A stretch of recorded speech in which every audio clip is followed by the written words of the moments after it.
Hey guys, Alan here, back with another video, and today we're going to be talking about the 7 Habits of Highly Effective Teens. This is a great book, wonderful book that I just finished reading about a month ago. If you have the chance, definitely go read it, by Sean Covey, great book. It shows about like all the tips that teens should take, and even if you're not a teen, it has a lot of stuff worth good value. But here in this video, I'm just going to try to sum up each of the 7 habits.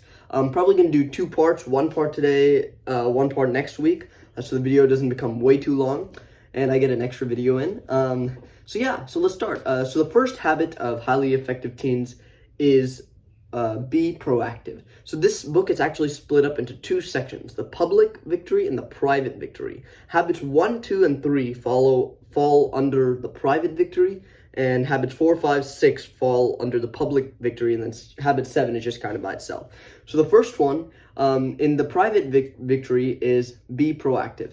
So being proactive is saying it's your choice to be proactive or reactive. You can react to certain situations and be very impulsive, or you can take a step back, you can assess the situation and try to be more positive thinking with a more growth mindset. And just to show you the difference, the reactive language would be like, hey, that's just the way I am, there's nothing I can do, I can't, you ruined my day. When proactive language is, I'll do it, I can do better than that, let's look at our options, there's got to be a way.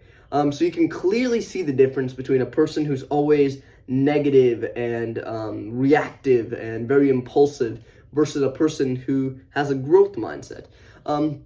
Another major thing that Sean highlights in this habit is that we can't control everything that happens to us. Stuff like our skin color, ancestry, weather, rude comments that other people say, we can't control that, so we shouldn't have to worry about that. The only thing we can control is what we do to react to that situation. So again, that puts us at the test to see whether if we're going to be reactive and slash back at them and do the same thing back, or really, try to come at the situation from a proactive manner. And then another thing that he says is always take responsibility for your actions and have a can-do attitude. So can-do means that just like kind of going back to before, it's always having a positive attitude. And yeah, that's pretty much it for habit 1. Now, moving on to habit 2. This is pretty much a short habit, but it's a very important one. Habit 2 is begin with the end in mind. So all this habit is saying is basically always have an end goal in mind. If you don't choose what paths to take in your life or what choices, someone else will do it. So consider the consequences, consider the impact it will have on your life. And then another story that that I found pretty cool is it says, we are always so busy climbing the ladder of success that we don't know if it's leaned against the correct wall.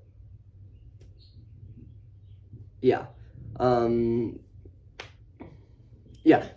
we are so busy climbing the ladder of success that we might never take time to see if it is leaning against the right wall. That's really important to saying we're just keeping on doing things over and over again our whole lives, but we haven't really took a step back and assessed, is this my end goal? Where is this going? Is this what I want with my life? And then another thing is, he said, just do it. A very cool story that many of you might have heard is about Cortez when he went on an expedition with his people from Cuba to Mexico. And the minute he got there, he burned all his ships. And this was like crazy because nobody has ever done this before. And the reason he did that was because once his ships are all burned, they have no option of retreating back to Cuba. The only chance they have is to fight there or die. So that made his men way more, they knew they had to win in order to live.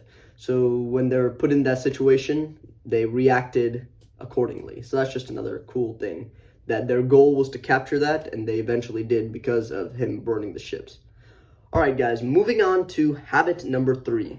So habit number 3 is put first things first. So this is really about prioritizing your time between all the different things that you do and finding a good medium balance where you can be relaxed but get work done, not slack off and everything.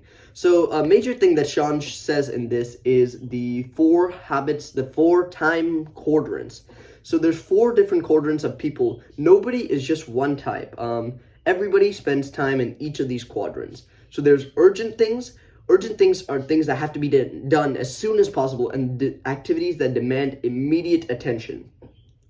Important things are your most important things, things that contribute to your values, your missions, and your goals. So important things might be like studying for a test a week in advance. It's really not urgent, but it's like important. But studying for that same test the day before is like urgent and important. So the first time quadrant is the procrastinator, which does stuff that is urgent and important. So this is stuff like there's a test tomorrow, or your car breaks down, or your essay is due today. Stuff like that is very urgent and important at the same time. The second quadrant is the prioritizer. This is stuff that is very important, but not urgent. So because we don't have that urge to get this done as soon as possible, we're not going to be that determined to do it. So this is the people, we all know people who are always doing planning and working on relationships and goal setting. This is kind of the prioritizer, the second quadrant. The third quadrant is called the yes man. So this is somebody who does urgent but not important things. So they're always texting endlessly, being very distracted and lots of distractions, and they're always worried about like other people's small problems and stuff. So that's the third quadrant. And the fourth one, the last one, probably the worst one, is the slacker, who does stuff that is not important or urgent. So he's always stuck on Instagram or Snapchat, wastes time all the time, always on Xbox, all sorts of stuff. So the thing that Sean says is everybody spends time in each of them, but the most time we can take and put into quadrant 2, the better off we will be. Quadrant 2 is like the best quadrant because you're doing stuff that is important but not urgent. And he said in your week, always take time to plan stuff at the beginning of the week. What are your big rocks? What are your small rocks? He tells the story of how if you take a big jar and try to put, you have a jar and you have big rocks and small rocks. You try to put the small ones and then put the big ones, it won't close. But you first put in your big rocks and then your little pebbles can go in between them. So that's what he's saying. Identify 3 to 5 big rocks for the week. Write them down. Writing them down is a lot better than just thinking them in your head. And then identify your small rocks, like call somebody or clean up your room, and then just fit that in your little pockets of time. And then the next thing is create a good schedule. The biggest thing about creating a schedule is you need to stick to it, but you need to be also able to adapt. Adapting is changing based on the circumstances. Just because you can't get your schedule one day, you shouldn't be completely pissed off or anything like that. So you need to be able to adapt, but also stick to a regular schedule, and also try to avoid peer pressure. This is a big thing that he highlights in habit 3, putting first things first, is that we're always, when we see friends, when we see other people doing stuff, we're always gonna want to do that same thing, but we have to assess it, if it's good peer pressure or bad peer pressure. And then the last thing that he says in habit 3 is to get out of your comfort zone and try something new.